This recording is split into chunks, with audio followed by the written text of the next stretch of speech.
Good people, good people, good people. Welcome back to the Gumtown Podcast, episode 182. I'm Doug B. If you tuned in to this podcast, thank you for your time and your attention. I really appreciate you giving it a shot. Today's guest is the founder and owner of All About Cheer LLC. I'm looking forward to this conversation. I'm sure we'll all be inspired by her story. Let's chop it up with LaToya Powell. LaToya, how's it going? I am good. How are you? Glad to hear that. And all is well on my end, too. First things first, thank you for taking time out of your schedule to chop it up with me. I really appreciate it. Oh, you're welcome. Yes, ma'am. Of course, here to talk about all the great things you got going on with All About Cheer LLC. But before we talk business, let's get to know the woman behind the brand. Born and raised in Montgomery, what was your bringing like in the Gump? What was it like? It was pretty cool. I attended Jeff Davis High School. I cheered there. I started off at Brubaker. So I cheered at Brubaker 7th, 8th, 9th grade. Went to JD, cheered there 10th, 11th, 12th grade. We competed, I think my 11th, no, we actually competed all 3 years. So I was a competitive cheerleader my 10th grade, 11th grade, 12th grade year. College, I went to AUM. Then I went to Alabama State, graduated from Alabama State. And then I attended Troy University online and obtained my master's. So Okay. that is a Okay. little bit about my background in Montgomery. Okay. Okay. Sounds good. Graduated from JD, went to AUM, then came over to the Alabama State University. What Yes. was, yes, ma'am. What was the HBCU experience like for you? Um, it was cool. I really didn't get to enjoy my experience like I wanted to. I had a baby, I think it was my second year. So it was different. It was cool. Like I worked for the football team, so I got to do a lot of traveling with that, helping out at different games and different community events that this football team put on. But I think I probably would say I had more fun probably my last year there. But if I could do it again, I would do a few things differently. Probably like interact more and just attend a little more HBCU festivities. But overall, it was a good experience. I don't regret it. Okay, sounds good. And I completely understand where you're coming from. I mean, like you said, came a mom and things changed and priorities changed. But the most important thing is you graduated, you did what you had to do, and you got your degree. Right, right, right. Okay, sounds good. So after you finish up at ASU, go to Troy and got your master's. And so once you finish up your master's, did you go into the workforce or did you start your business? Like, how did that go? No, so what I did, I graduated. I started working for the police department dispatching, and then I moved to Tampa for like a year, and I did workers' comp insurance. Then I moved back home. After a year, I moved back home, and I started doing like investigation. So that's what I currently do now. And then, like in the midst of it, I think I started doing like I always coached. So like during all the times like that I work, I would always coach like little league teams or, just help kids out that wanted to cheer. I think I officially started around like 2021. Someone reached out to me on Facebook to train their kids. Well, I actually helped coach like some junior highs. So I like before I started like actually helping people individually. I started coaching. I helped coach Brubaker Junior High, and then I started to train some of their cheerleaders in order to cheer for Park Crossing. And then I think probably like in 2021, that's when I actually like formed a business. I started having parents reach out to me, to pay to teach their kids like cheer lessons and tumbling and all of that. So I think I actually started my first team in like 2022. So that's how all of that got started. Okay, sounds good. That makes perfect sense. So got a chance to move out of state, move to Tampa, and came on back home, and where you are now, operating in business and Yeah. founder. Yes, ma'am. So how was it living in Tampa?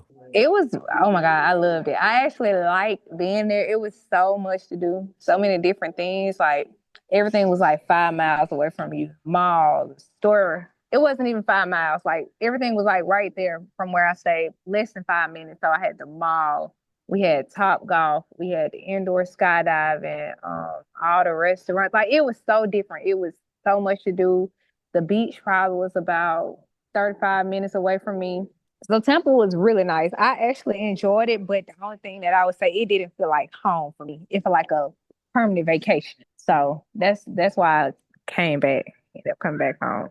Okay, that makes perfect sense. And yeah, I've been to Tampa a couple of times. It's a beautiful city. To your It point, is. it's a beautiful city. It is. Yes, You got to be ma'am. careful in Tampa though, because they will get you No doubt. fried. But other No than doubt. that, Tampa is nice. Yes, ma'am. Absolutely. So, founder and owner of All About Your LLC, what you got going on over there? Oh, so let's talk now. That is, I would love to talk about. So I started, I think I started in 20, like I said, I started around 2022. I had a few parents that were reaching out to me. Well, I started doing private lessons, like private tumbling lessons. And I would do them on Saturdays and Sundays. And like every Saturday and Sunday, I was booked. So I was like, okay, let me try and start a cheer team. So I know I didn't want to do like sports. I didn't want to do like football, basketball cheer, and none of that sideline cheer. I wanted to do like competitive cheerleading because it is not really a big thing in Montgomery. And I know they have like a few other teams, but it's still not like as big as how I feel like it is in other states and cities. So I started off in my backyard. I think I had about 8 girls, and we would practice in my backyard. And then, like, we started when it was hot. So it started to get cold. So we would try to find community centers. It was really hard to get like at different community centers or even just to get somebody to use their event without like us like being able to practice like we wanted to. So I eventually found a building. The first building that I found, it was about maybe 1,200 square feet in the inside. And we were over there for 2.5 years. We were over there. So my first year I had about 8 girls and it ended up going up to about 12. My second year, I think I had about maybe like 17, 18 girls. And then now I have over 35 girls on my cheer team. So I have a combined total of 4 all-star cheer teams. And I now have over 35 girls on my teams. And I also teach like lessons, like classes, cheer classes where we work on jumps, motion, tumbling, train like strength and coordination training. And I think I have over 30 kids enrolled in it. So now we're in a new location and this facility is over 5,000 square feet. And we have 60 kids enrolled now. So that is the story behind it. Wow, that's an amazing story. And just hearing you talk about the growth and just the trials and tribulations you had to go through to find a building and just how you've been able to just continue, like you said, to continue to grow the business, grow the clientele. I think that's great. And that's just a testament to your resilience to hang in there because not being able to find a building, you could have easily gave up on it, but you stuck with it. Right. It was very hard. Like even now, I looked for a bigger place because like I was getting a lot of people were reaching out to me to help their kids. But like I said, in our other spot, it was on like 12 to 1,500 square feet. So we already had our 3 teams practicing at that point. So I couldn't like I would have to stop kids from coming just because I didn't have the space in order for them to come and practice. But I actually like I looked around before I found this building right here. I looked around for weeks and could not find a building. And it just happened like one day I was riding around and I saw the sign on this door and I reached out to the guy and I was able to get this building. So I'm very grateful for this opportunity. Yes, ma'am, absolutely. And I think it's great that you're taking your gifts and talents of being a cheerleader all these years and now you're paying it forward and teaching these young girls how to be great cheerleaders. I think that's amazing what you're doing. Thank you. Yes, ma'am. So whenever I have entrepreneurs on the platform like yourself, I like to talk about three things: the aha moment, action, and audacity. You pretty much already covered your aha moment, like pretty much that moment where you realized you wanted to take your love for cheerleading and turn it into a business. Like once you realize people were actually willing to pay you and book you to train them, was that your aha moment or was it something else to add on to that? No, that was basically it. And then like as I was working with the kids, like just to see their dedication and determination, like so many of them, like they kind of pushed me to go ahead and get it started because they never wanted to leave. Like when they would come, they would always want to stay. A lot of them wanted to keep working, like and just to see the kids and like their attitude and dedication, that really pushed me to go ahead and start the team. Okay, yes, ma'am. That makes perfect sense, and that's great. So, from the time you had the idea to create your business, how long did it take you to come up with a name, get the LLC, and get all the business stuff situated? I think it took about, mm, it probably took like, the name was actually created first. And then, because it was something that I wanted to do for a while, but I didn't know like the steps in the process that it would take to form the LLC. So my cousin and his wife, they actually had like a consulting company, and they were doing like a raffle on Facebook. And I entered the raffle. It was like a drawing they were doing on Facebook, and I entered it, and I ended up winning a grand prize. So they actually did like all of my paperwork for the LLC. Like they did everything for me. They did like my business plan. They formed the LLC. They filed all the paperwork with the state that had to be filed. So once they did that, I think it took like a month, and I was able to kick off probably like a month or two after that. Okay. Hey, what a blessing. Hey, that was great. Yes. You won that yes, ma'am. You won that contest. Got everything set up. And So that really pushed me to keep doing. Like I was like, okay, yeah, I won first place. Okay, this is my time to go ahead and get it done. hey, that was just a sign from God. Like it's now or Yes. never. Okay, good stuff. So that's amazing. That's a blessing that happened for you, and you was able to get all that stuff set up. And so it's one thing to have an idea. It's another thing to act on the idea. Right. But to put it out to the world to be praised or criticized, that's where the audacity comes in my opinion. Who gave you that courage, that audacity to put all about cheer out to the world? My daughter, like, oh my gosh, she is obsessed with cheering. And that's another reason why, because at first I would only take kids, I think like 7 or older, but she's always been around since she was like 4. So, like, she loves cheering, like, all day long. That's all she talks about. Mom, do we have practice? Mom, do we have to do this? Mom, can we do this? Mom, can we do that? Everything that she does, it revolves around cheerleading. So, like, she really pushed me, just to be able to work with her and coach her and watch her grow. That really helps me, like pushes me to open it up and keep it going.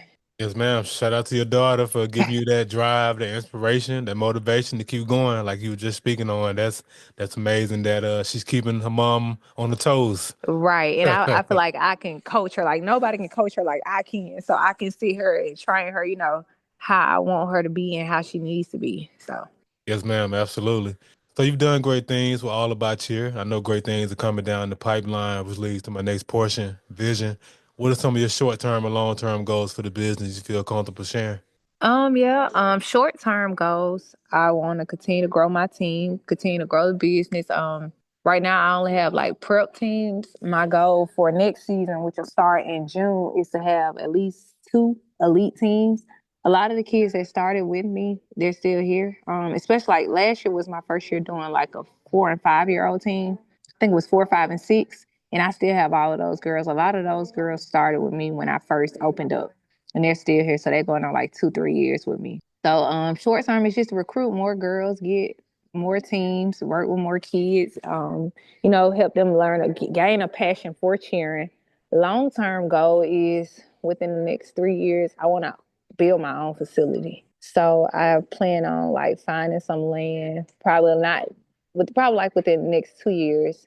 Go ahead and find like some land and go ahead and start, building my own facility.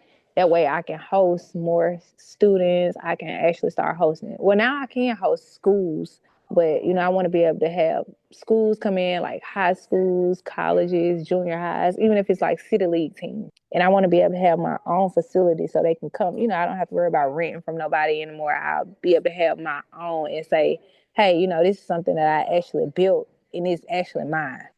So that is a long term goal. Yes, ma'am. Those are great goals, both short-term and long-term, and I have no doubt you'll put in the work and make them come to fruition. Yes. Yes, ma'am. As we wrap up the podcast, I want to ask $1 million question. I started this podcast because I wanted to highlight the greatness connected to the city of Montgomery.